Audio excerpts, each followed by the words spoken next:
কেৱল হৰিনামৰ ধ্বনি, লক্ষ লক্ষ ভকতৰ মুখত হৰিনামৰ ধ্বনি।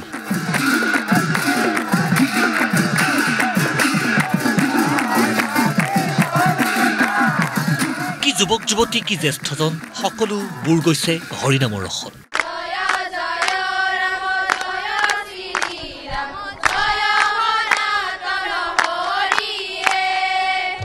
দ্বিতীয় বৈকুণ্ঠপুৰীত পৰিণত ৰঙিয়াৰ হাতীখলা পথাৰত অনুষ্ঠিত হৈ থকা শ্ৰীমন্ত শংকৰদেৱ সংঘৰ ৯৩ সংখ্যক অধিৱেশনস্থলী। দেওবাৰে অন্তিম দিনাৰ কাৰ্যসূচীৰ মূল আকৰ্ষণ ধৰ্মধ্বজা উত্তোলন আৰু ভাগৱত ভ্ৰমণ।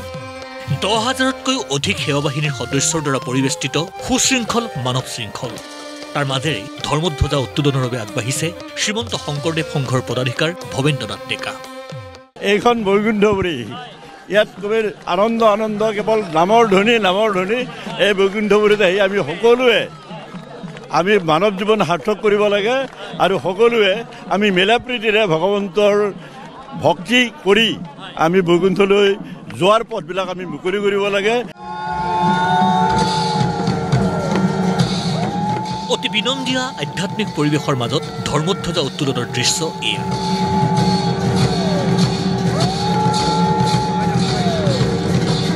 সন্মুখত লাখ লাখ ভকতৰ সমাৱেশ, তাৰ মাজেৰেই ধৰ্মধ্বজা উত্তোলনৰ অন্তত ভাগৱত ভ্ৰমণৰ প্ৰস্তুতি। কি নাই এই শোভাযাত্ৰাত, কোন নাই এই শোভাযাত্ৰাত? এই বিশেষ দৃশ্যটো মন কৰক।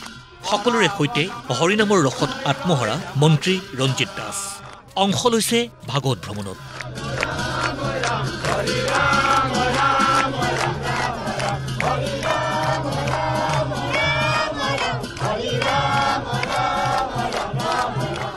প্ৰতি বছৰে শ্ৰীমন্ত শংকৰদেৱ সংঘৰ যি অধিৱেশন মই উপস্থিত থাকোঁ আৰু এইবেলিও আমাৰ ৰঙিয়াত যি অনুষ্ঠিত হৈছে ইয়াতে উপস্থিত থাকিবলৈ পাই নথৈ আনন্দিত।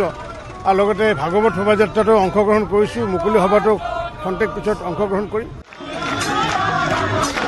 ১২ কিলোমিটাৰ জোৰা শোভাযাত্ৰা, য'ত প্ৰতিফলিত হৈছে অসমৰ বিভিন্ন সাংস্কৃতিক সমল, বিভিন্ন জাতি জনগোষ্ঠীৰ স্বকীয় শৈলী।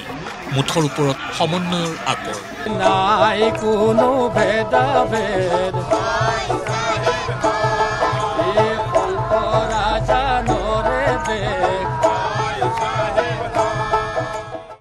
দুপৰীয়া অনুষ্ঠিত মুকলি সভাত অংশগ্ৰহণ কৰে মুখ্যমন্ত্ৰী ডক্টৰ হিমন্ত বিশ্ব শৰ্মাই।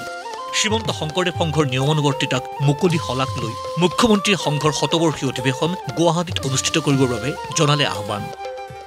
অসমৰ কোনো জাতীয় অনুষ্ঠানে ৯৩টা বছৰ সম্পূৰ্ণ বিতৰ্কৰ ওপৰত থাকি সফলতাৰে আৰু গৌৰৱেৰে আজিলৈকে ইমান দিন পাৰ কৰিব পৰা নাই।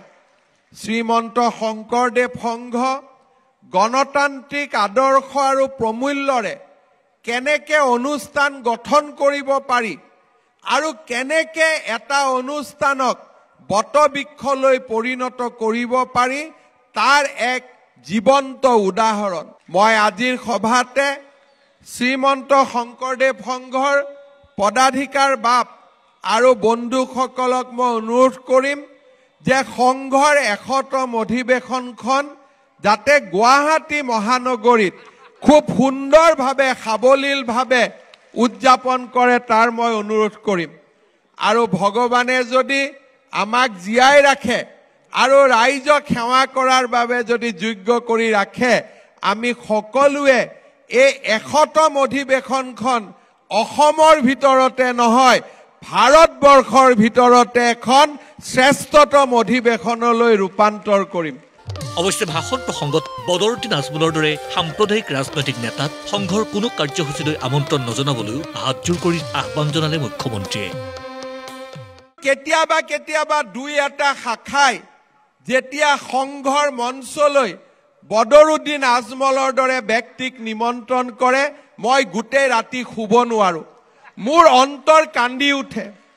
যিজন ব্যক্তিয়ে নাৰী সমাজক ভোগৰ পণ্য বুলি গণ্য কৰে, যিজন ব্যক্তিয়ে নাৰী সমাজক বুৰ্খাত থাকিব লাগে বুলি গণ্য কৰে, যিজন ব্যক্তিয়ে নাৰী সমাজক সন্তান জন্ম দিয়াৰ এক মেচিন বুলি গণ্য কৰে, তেনে ব্যক্তি মহাপুৰুষ শ্ৰীমন্ত শংকৰদেৱৰ আদৰ্শৰ লগত কেতিয়াও একত্ৰিত নহয় আৰু তেনে ব্যক্তিক সংঘৰ এই পবিত্ৰ মজিয়ালৈ আমি কোনেও মাতি আনিব নালাগে মই এই আজিৰ এই অধিৱেশনত সকলো বাপ বান্ধৱলৈ হাত জোৰি এইষাৰ মই বিনতি কৰিছো